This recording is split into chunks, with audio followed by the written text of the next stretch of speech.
This conference will now be recorded. Hello everyone, this is Shashwat Bajpayee. This is your technical trainer. Today we will discuss some ITI important questions. These are profile-based questions and asked in the interview. So first topic which we have to discuss is about ITIL. So ITIL stands for Information Technology Infrastructure Library. What is ITIL? It's basically a framework in which the IT professionals help to deliver the best services of IT. This framework is a set of best practices to create and improve the process of ITSM. What is ITSM? ITSM stands for IT Service Management. It provides a framework within the organization which helps in planning, measuring, and implementing the services of IT. It's a framework which helps in IT professionals for delivering the best services of IT. For delivering the best services of IT is known as ITIL. That's it. If we talk about the definition of the ITIL, why we choose ITIL in an organization? First of all, it is used to enhance the source and capability. Resource and capabilities.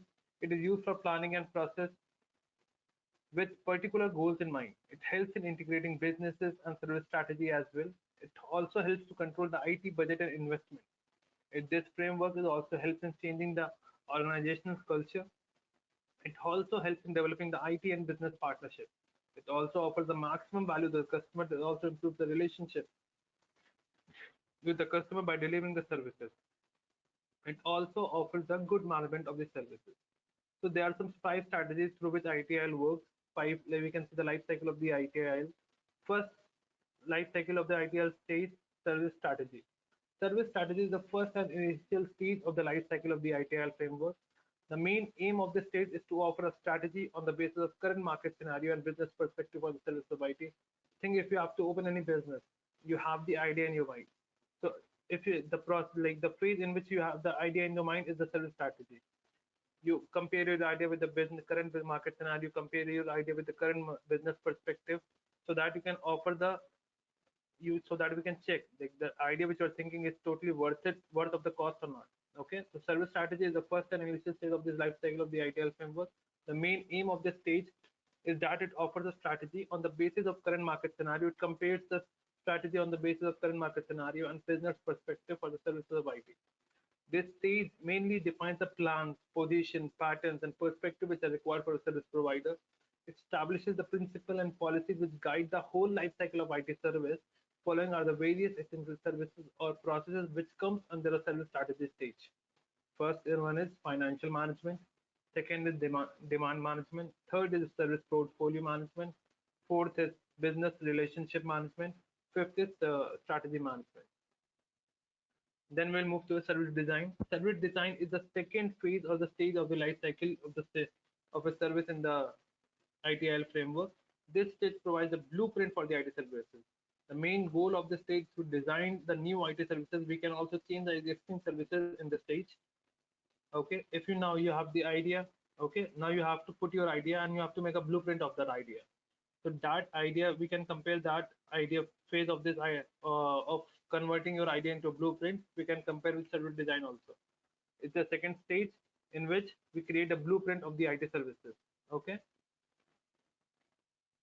Some various essential services or process which comes under the service design stage is the service level management, capacity management, availability management, risk management, service continuity, service catalog management, information security management. Third stage is service transition. Service transition is the third stage in the life cycle of the ITIL management framework. The main goal of the stage is to build, test, and develop the new or the modified services of IT. This stage of service lifecycle manages the risk to the existing services. It also certifies that the business of value is obtained or not. This stage also makes sure the new and the changed IT services meet the expectation of the business as defined in the previous two stages of the service strategy and service design in the life cycle. It can also easily manage or maintain the transition of new or modified IT services, which from the service design stage to the service operation stage. Okay. Now you have the mind. Now you have the idea. You have created the blueprint of the idea. Now you have to build that idea. Okay. So if you have to compare that phase of the idea with service transition, you can easily compare that. The main goal of this stage is to build, test, and develop the new or modified services of IT. Some essential services or process which come under the service transition stage is change management, release and deployment management, service asset and configuration management, knowledge management, and the project management, which is like also called as transition planning and support. The fourth stage of service operation, the fourth stage of ITIL framework is service operation. Actually, this stage provides the guidelines about how to maintain and manage the stability in the service of IT, which helps in the achieving the agreed level targets of service delivery. This stage is also responsible for monitoring the service of IT and fulfilling the request. In this stage, all the plans of transition and design are measured and executed for the actual efficiency. It is also responsible for resolving the incidents and carrying out the operational tasks. These are the following various essential services or processes which come under the stage of the service operations are event management, access management, problem management, incident management, application management, and the technical management. So the operational task is the like if you have now you have built the idea, you have also created the blueprint of that idea. Now you have after creating the blueprint, you have also built the idea, test the idea, and deployed the idea. To keep your idea going, to keep your business growing, to keep your maintain the stability of the business, you have to do the operational task. You have to for running the business, you have to do the operation task. For that operation task, you can compare with easily with ITIL framework, the service operation task. This service operation helps to maintain and manage the stability in the service of IT. Okay, to maintain your business, to manage your stability in the business, we have to do the operational tasks. Okay, for the operational task, the service operation we can easily compare from ITIL framework. The last stage of the life cycle of the ITIL framework is the continual service improvement. This stage helps to identify and implement strategies which is used for providing better services in future. Following are the various objective or goal under the CSI. CSI, which controls service improvement. It improves the quality service by learning from the past failures, as we can easily suggest by the name also the continual service improvement. To keep your business growing, to keep your business running, you have to be you have to improve each and every day. So that stage states that you have to continue like continual service improvement. You have to continue to improve your service day by day. Okay, what are the following various objectives of the or goals under this continual service improvement, which include it improves the quality service by learning from the past failures. It also helps in analyzing and reviewing the important opportunities in every phase of the service life cycle. So control service improvement review and analyze the whole life cycle actually. It also evaluates the service level achievement results. It also describes the best guidelines to achieve the large scale improvement in the quality of service. Okay. So we have covered the life cycle of the ITIL framework. The next question is, what is the process utilized by the service desk? Workflow and procedure diagram are the processes which is utilized by the service desk. What are the objectives of incident management? The main objective of incident management are which ensure that approved and regulated methods are used for all the processes involved like efficient response, documentation, analysis, and ongoing management. Report and resolve the incident in the IT services when they occur. Focus on user and customer satisfaction, which is a very important point. Align incident management activities efficiently. How does the incident management system work? The first is record incidents, categorize them based on their impact and urgency, authorization of the incident, recovery after the occurrence of the incident. So the next topic is SLA. SLA is a service level agreement, refers to the commitment between the service provider and the end user.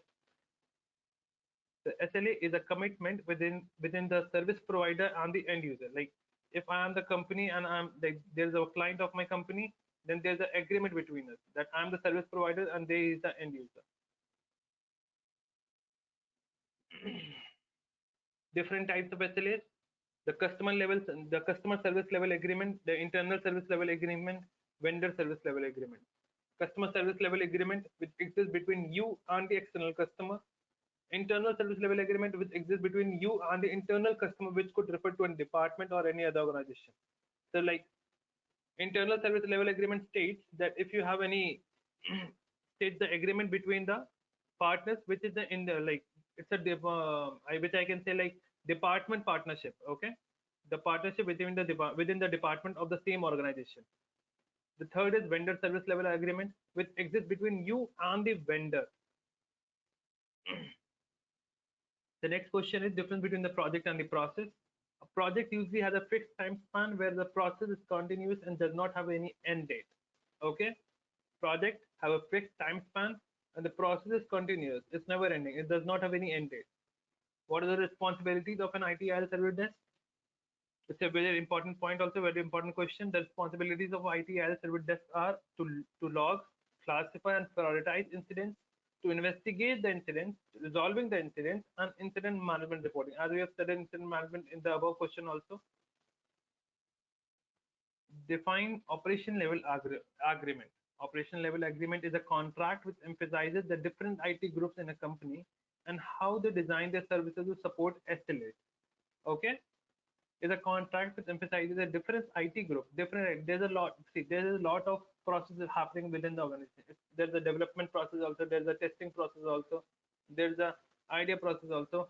So between like the agreement between the different IT groups in a company and how they design their services to support SLA. To SLA service level agreement. And the service level agreement is an agreement which happen between the like end user and the client, the service provider and the end user. Okay. To support SLAs, OLA is made, which is a contract which emphasizes the different IT group in a company and how to design the services to support the service level agreement. So what is the difference between the customer and the end user? Customer is an entity who has the ability to choose from various products or suppliers, whereas end user is a direct recipient of a service of a product. So customer have the choices to buy any product they want, but the end user is a direct recipient of a product or service. They have to basically use the product. Okay.